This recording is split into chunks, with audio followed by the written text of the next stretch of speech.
Hey, Mike with Nerd Problems Gaming here, and today's video we'll be doing a review on Streets of Red Devil's Dare Deluxe, so let's get into it. Now this game has been out for a while, but I recently discovered it, and I've really been enjoying it. Now this game is a roguelike beat-em-up that has a horror theme, and so I'm a big fan of horror movies, so that attracted me to this. I'm a fan of beat-em-up games, but the story is pretty fun and unique as well. And so the game starts off where a bunch of people are at a gaming convention, and then the zombie apocalypse happens. So in the game, you play as various different characters that were cosplaying at the game convention, and depending on what they were cosplaying as will give them their unique abilities. So for example, there's one character that plays kind of like a Link from Legend of Zelda, another plays like a Shovel Knight, another like a Ninja Turtle, and another like Terra from Final Fantasy VI using her Magitech armor. And so it's pretty fun, again, if you're a gamer, but also if you're into the horror theme as well, because there's a ton of Easter eggs related to horror movies throughout the game, where you'll be fighting against hordes of zombies, Chucky-like dolls, and even Slimer ghosts. And all of the boss fights are related to horror movies as well, so you'll face off against a Jason-like character from Friday the 13th, another enemy that's kind of a combination of the Xenomorph from Aliens and the Stranger Things monster, the creepy doll from Saw, there's nods to The Shining in various backgrounds throughout the game, and much more.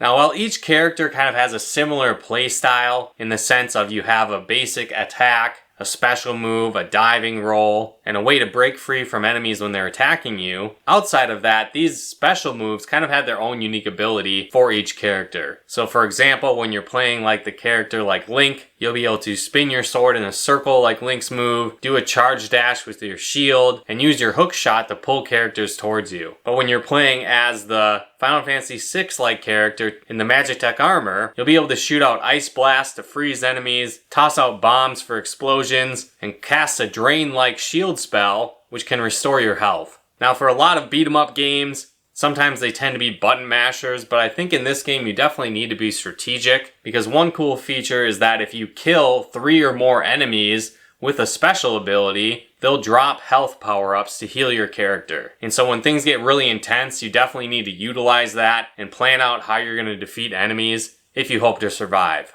Now another thing that I really like about the game is the fact that it's a roguelike beat-em-up. I don't think I've ever played any like that before, but how the game works is that you'll have various different stages you can choose from as your starting point, and then again, after you beat that level, you can choose from one of the other levels, but every time you do that, the stages get progressively harder. On top of that, after you clear the stage, you'll be able to use the money that you've collected throughout the stage to power up your character as well. And so these are a lot of fun. They do things like improve your base health, help you regenerate your special abilities sooner. Sometimes they power up your various different special abilities, and much more. On top of that, a lot of these things are video game themed. So for example, you can collect a Rock's Feather from The Legend of Zelda. That'll boost your movement speed in this case.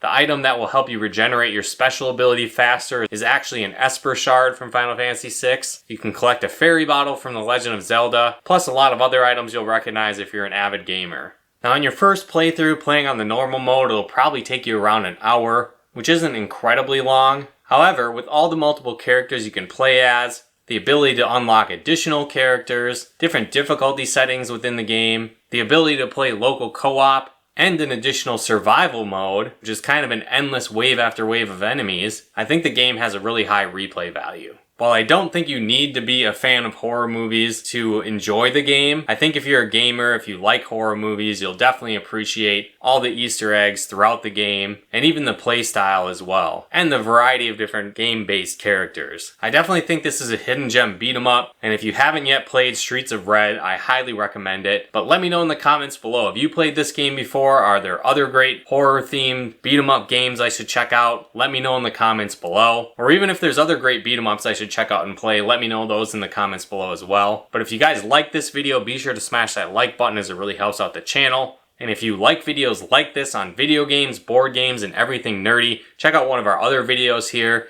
And if you haven't done so yet, be sure to subscribe and turn on the bell notifications to get the latest updates of new nerd videos we put out. But once again, thanks for tuning in, and we'll talk to you more soon.